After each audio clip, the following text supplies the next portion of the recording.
बिस्मिल्लाहिर्रहमानिर्रहीम। अस्सलामु अलैकुम वरहमतुल्लाहि वबरकातुहू। बच्चों, आज हम इकोनॉमिक्स का दूसरा चैप्टर पढ़ने जा रहे हैं जिसका नाम अंडरस्टैंडिंग द इंडियन इकोनॉमी है कि हिंदुस्तान की मईशत को समझना, हिंदुस्तान की इकोनॉमी को समझना। सबसे पहले हम इसका इंट्रोडक्शन देंगे और इंट्रोडक्शन में कुछ की पॉइंट्स हैं, सबसे पहले हम वो अंडरस्टैंड करेंगे। An introduction to the chapter, key points इसका सबसे पहला इकोनॉमिक एक्टिविटी। कि इकोनॉमिक एक्टिविटी हम किसको बोलते हैं? इक्तिसादी सरगर्मी। That activity which gives an income is called an economic activity. वो सरगर्मी जो हमें इनकम देती है, जो हमें आमदनी देती है, उसको हम इकोनॉमिक एक्टिविटी कहते हैं। दूसरा पॉइंट इसका है इकोनॉमी। तो मईशत या आमदनी हम किसको बोलेंगे? तो वहाँ पे when economic activities are carried out in a framework then it is called economy। जब माशी सरगर्मियाँ एक फ्रेमवर्क में अंजाम दी जाती हैं तो फिर इसे इकोनॉमी कहा जाता है। इनको जब एक फ्रेमवर्क में लिया जाता है उसको हम क्या बोलते हैं? इकोनॉमी बोलते हैं।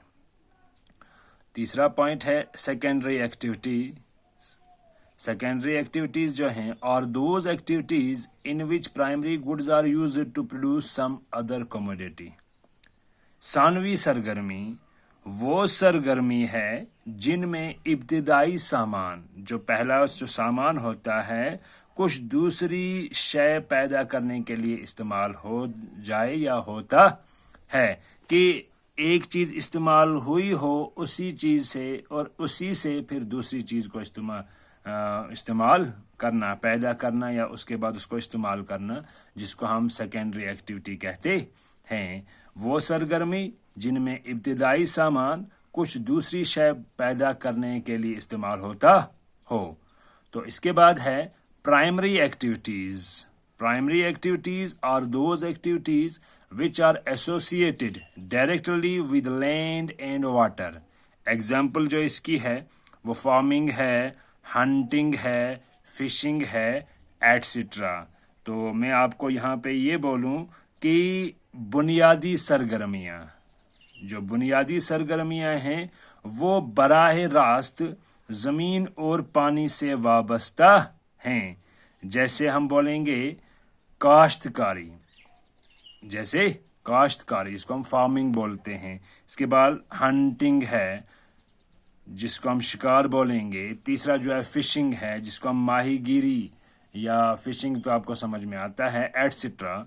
तो ये जो चीज़ें हैं ये हमें बुनियादी सरगर्मी में आती हैं। इसके बाद की पॉइंट्स का पेज नंबर 2 जो है वो टेरिटरी एक्टिविटीज़, वो जो हैं सानवी, जिनको हम तीसरी सरगर्मी हम ये बोल सकते हैं, तरतीसी सरगर्मी हम ये बोल सकते हैं। तो वो क्या हैं?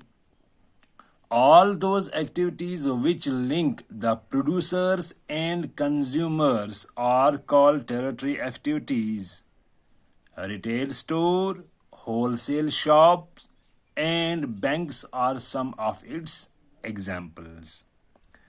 तो यहाँ पे बोला जाता है कि तरतीसी सरगर्मियाँ हम किनको बोलेंगे? वो सरगर्मियाँ जो बराह रास्त प्रोड्यूसर और सार्फिन को मरबूत करती हैं, इनके बीच में एक लिंक बनाती है, इसे हम तरतीसी सरगर्मियाँ बोलते हैं। जैसे कि हम यहाँ पे बोलते हैं कि रिटेल शॉप जो हमारे पास हैं जिनको हम खुर्दा स्टोर बोलते हैं। तो दूसरा हो गया होलसेल शॉप और बैंक। इसमें क्या होता है, ये इसकी कुछ मिसालें हैं। ये डायरेक्ट ये लिंक होती है बिटवीन प्रोड्यूसर एंड कस्टमर। देखिए बैंक पर हम खुद जाते हैं, दुकान से हम खुद चीज़ें हासिल करते हैं, होलसेल शॉप से हम खुद चीज़ें हासिल करते हैं। तो ये इसकी कुछ एग्जांपल्स हैं। प्राइवेट सेक्टर जो है, प्राइवेट सेक्टर हम किसको बोलेंगे? जिसको हम उर्दू में निजी शोबे बोलते हैं। The private sector is owned and controlled by individuals और a group of individuals with the objective of profit making।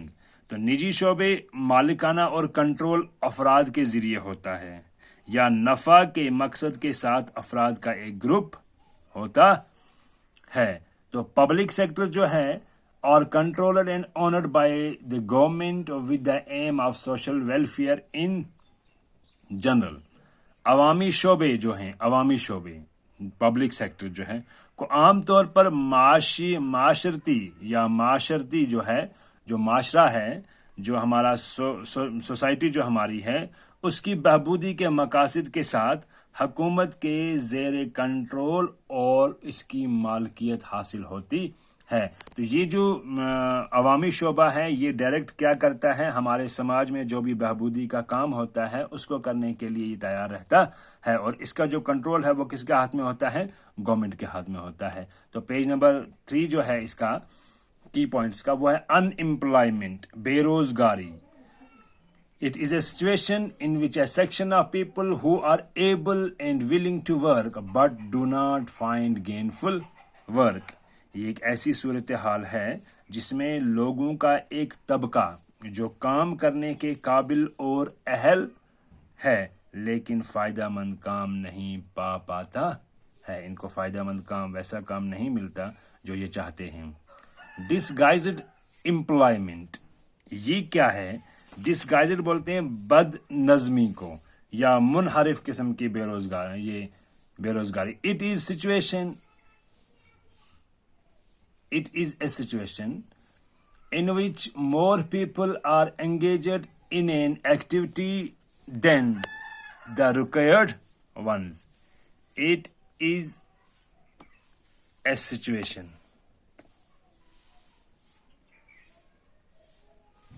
It is a situation in which more people are engaged in an activity than the required ones. منحرف بے روزگاری جو ہے یہ ایک ایسی صورتحال ہے جس میں زیادہ سے زیادہ لوگ ضرورت سے زیادہ کسی سرگرمی میں مصروف ہوں، جہاں پہ لوگوں کی ضرورت اتنی ہے مگر اس سے زیادہ لوگوں کو کام پر لگایا جائے. اس کو ڈسگائزڈ بولتے ہیں.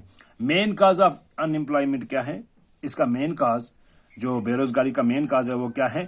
That is the main cause is population growth is the main cause of population. یہ جو آبادی جو ہے اس کا زیادہ سے زیادہ ہونا یہ ان امپلائمنٹ کی بہت بڑا کاز ہے.